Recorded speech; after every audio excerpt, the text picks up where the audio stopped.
स्वामी जी, आज थोड़ी एकेडमिक बात करते हैं कि जब कभी भी हम अन्य आचार्यों, पढ़े लिखे विद्वानों, शोधार्थियों और विश्वविद्यालयों के अंदर जब अपने दर्शन की बात करते हैं, कोई किसी भी दर्शन की बात करता है तो सामने वाला एक नॉर्मल ट्रेंड है कि जो आप बात कर रहे हो इसका संदर्भ क्या है, किस आगम से, किस विद्वान की पुस्तक से है, इसका मूल स्रोत कहाँ से है।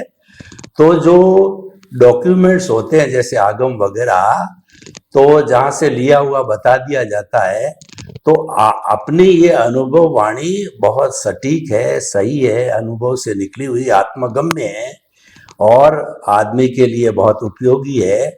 लेकिन जब कभी भी हमको ऐसे समय में वो संदर्भ की बात करे, जब हम प्रस्तुति करें, सेटिस्फाई भी हो जावे, पर वो संदर्भ की बात करे, क्योंकि शोध में बिना संदर्भ के शोध होती नहीं है। खैर एनीवे, जब कभी भी वो संदर्भ की बात करे तो प्रस्तुति के समय में हमें उस समय में किस तरीके से अपना स्पष्टीकरण करना चाहिए, क्योंकि जो लोग साइंटिस्ट बनेंगे हम जैसे, ऐसी जो है बातें बहुत आएगी, तो उसके लिए आपसे हम ट्रेनिंग ले रहे हैं। जय सच्चिदानंद। सभी श्रोताओं को मेरा नमस्कार। सबसे बड़ी बात यह है कि ये आध्यात्म विज्ञान ये कोई नया विज्ञान नहीं है, मगर ये विज्ञान में खास बात क्या है, क्योंकि ये विज्ञान अनुभव सिद्ध है। और अनुभव शब्द कहाँ से आया, क्या अनुभव किया, तो कि सनातन सत्य का किया। तो सनातन सत्य शब्द कहाँ से आया, सनातन धर्म से आया। और जो सनातन धर्म है वो किसको कहेंगे, तो कुदरत के कानून को और 6 तत्वों को सनातन कहेंगे। तो जो फिलॉसफी 6 सनातन तत्वों के ऊपर आधारित है, जो फिलॉसफी कुदरत के कानून को मानते हैं, जिसके अंदर कर्म का सिद्धांत, पुनर्जन्म का सिद्धांत और सृष्टि को चलाने का जो पूरा सिद्धांत है वो आ जाता है, और उसके माध्यम से ये कुदरती रचना बनती है। तो ये जो सनातन धर्म है, जो सनातन का मतलब होता है जिसके आदि अंत नहीं होती है।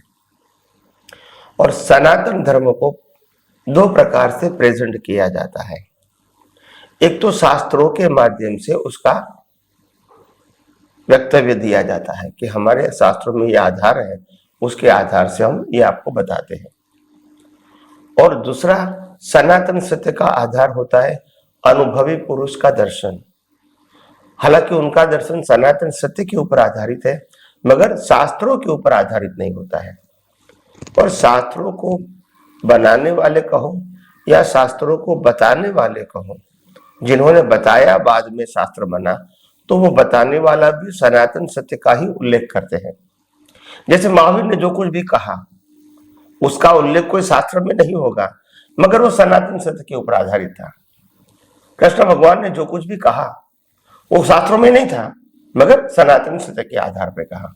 तो मैंने कहा कि 2 प्रकार की परंपरा होती है, एक अनुभव की परंपरा होती है और दूसरी शास्त्र का ज्ञान की परंपरा होती है। तो जब अनुभव की परंपरा होती है तो अनुभव में मूल बेस रहेगा सनातन सत्य का या सनातन धर्म का। और अगर वो अनुभव का बेस नहीं है डायरेक्ट हमारे पास, तो मैं कहूंगा कि ये शास्त्रों के आधार पे हमने कुछ जाना है, समझा है, और लोगों को कैसे काम में आए उस प्रकार से हम इसको प्रेजेंट करते हैं। तो 2 प्रकार है। और इसीलिए मैंने कहा कि सनातन धर्म का वैसे कोई स्थापक नहीं होता है, मगर सनातन धर्म जो है वो अलग अलग समय पे अलग अलग महान पुरुषों ने अपने व्यक्तित्व से अनुभव करके बताया है। तो ऐसे आज भी अगर कोई व्यक्ति अनुभव करके बताता है तो उनका रेफरेंस किताब नहीं होता है, मगर जो सनातन धर्मों के आधार पर जैसे आगम और वेदांत है उसके ऊपर जो बताया गया है, तो ये सनातन धर्म ही है। मगर ये किताबों में लिखा है वो सनातन, जिसको डायरेक्ट अनुभव होता है वो सब्जेक्ट टू किताब बात नहीं करेगा। जैसे महावीर सब्जेक्ट टू किताब बात नहीं करेगा, कृष्ण सब्जेक्ट टू किताब बात नहीं करेगा, राम सब्जेक्ट टू किताब बात नहीं करेगा, क्योंकि उसको डायरेक्ट अनुभव है। मगर ऐसे महान व्यक्तियों ने जो कहा, इससे जो शास्त्र बने हैं वो कई सारे शास्त्र ज्ञानियों को आधार बन जाता है। तो मैंने कहा ना, एक सनातन सत्य का डायरेक्ट आधार है और दूसरा शास्त्र का आधार है।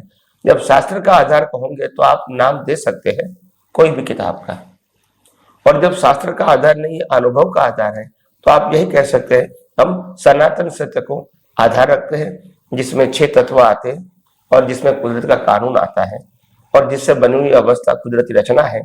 ये सनातन सत्य की हम बात करते हैं, जिसमें मूलतः आत्मा के अनुभव की बात है, और बाकी की जो बातें हैं वो हम कुदरत के कानून के ऊपर छोड़ देते, ताकि हमारी दृष्टि में उसकी वैल्यू 0 हो जाए और हम आत्मा की अनुभूति की ओर आत्मविश्वास के साथ आगे बढ़े, क्योंकि वैल्यू उसकी ही है।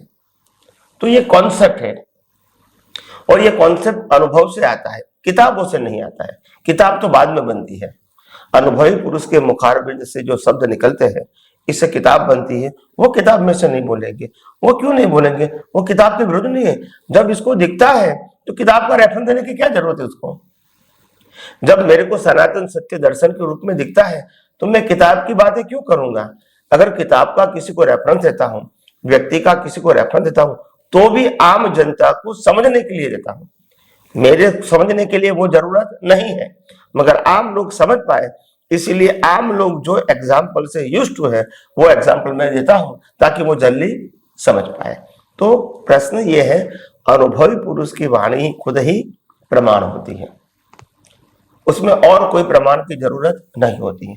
हाँ, 2500 साल से हम जिस प्रकार से दर्शन की बात करते हैं, वो दर्शन सभी अलग अलग प्रकार के शास्त्रों के ऊपर आधारित है, हम मानते हैं, मगर अनुभव सभी दर्शनों से ऊपर होता है और सभी दर्शनों का सार भी होता है इसमें, और इसीलिए कुछ गलत है वो सब्जेक्ट नहीं है। मगर अनुभव का मतलब जो डायरेक्ट होता है, फिर वो मेथड नहीं आती है उसमें। तो इतना ही डिफरेंस है कि ये आध्यात्म विज्ञान वो सनातन धर्म के ऊपर आधारित है, कुदरत के कानून के ऊपर आधारित है, यूनिवर्सल ट्रूथ के प्रिंसिपल के ऊपर आधारित है। इतना हम बोल सकते हैं। स्वामी जी, आपका बहुत बहुत धन्यवाद। जहाँ संदर्भ की बात चलती है तो हमारा लॉजिक ये है, हमारा स्पष्टीकरण ये होना चाहिए कि वो शास्त्रों के आधार पर बात हो रही है, लेकिन सनातन सत्य अनुभव के आधार पर आधारित रहता है, पुस्तक आधारित नहीं है। और वह व्यक्ति ही बता सकता है जिसका दर्शन खुला हो चुका हो, जो सीधा देखता हो, उसको पुस्तक देखने की जरूरत नहीं है। और कुल मिला करके ये अध्यात्म विज्ञान सनातन सत्य, जो कि 6 तत्वों से बनी गई जो कुदरत और कुदरत की रचना, उस पर आधारित है, और इसमें कुदरत का कानून लागू होता है, यानी सब चीज मर्यादित है, कोई स्वच्छंद या अमर्यादित बात नहीं है। और जहां पर सनातन अल्टीमेट रियलिटी और जो है, जो यूनिवर्सल ट्रुथ की बात आती है, उसके ऊपर तो कुछ होता ही नहीं है। सभी विद्याएं, सभी धर्म दर्शन, सभी चीज उसी में समाहित हो जाती है। स्वामी जी, आपका बहुत बहुत धन्यवाद।